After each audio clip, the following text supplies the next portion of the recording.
Keep your firewood dry and add to it. Accumulate cash, wood for your fire at all costs, and spend nothing. Prepare to invest when real assets get cheaper. Prepare to steal when the market capitulates. Sorry for the accent. Build your fire so big others stare in amazement. Love it. What? I love it. I mean, this is exactly what we want to do with the content, right? And I think a lot of people are doing this, right? A lot of people that we know that are in this field have been pouring themselves out there with their message, with what they want to say. We actually had an onboarding call yesterday with a couple of clients that they're in the MLM market. And it was funny because as soon as we jumped on the call, I'm like, hey guys, how you doing? How's the family? Are you guys safe? And this is not a cheap investment in what they want to do with their content, right? It's and they're pretty excited about it. And when they were talking to me, they were like, look, Luis, like we look at this as an opportunity. We were like, this is the time to double down. And they're not publishing at all. And they have a great project that we're going to be joining in and helping them out with. But they're like, they turned the situation, like the first point that we were explaining earlier, and they saw the opportunity and like, this is the time to double down. This is the time to stack the wood that Uncle G is talking about.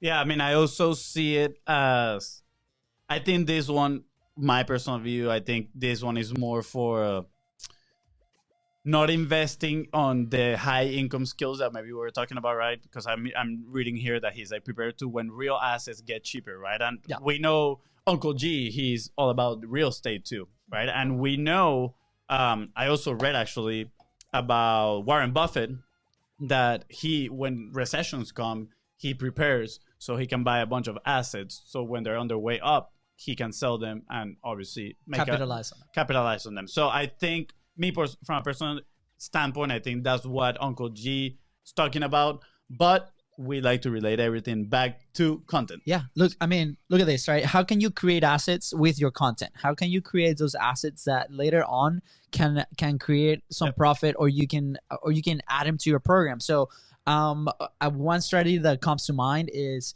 you can jump on different calls with people from your own market, collaborate, right? You can do these lives, record them, right? Keep them in there, because then you're going to have 30 days, 15 days, whatever it is in your house where you're going to be collaborating with different people. And this can happen anytime. It doesn't have to be a crazy moment like that, what we're living right now. But then you can package those videos, and then that's an amazing product for your dream client. So that's one side of how can you stack that wood, and how can you create that opportunity for later on you can capitalize on it. Yeah, and I don't remember who said it exactly.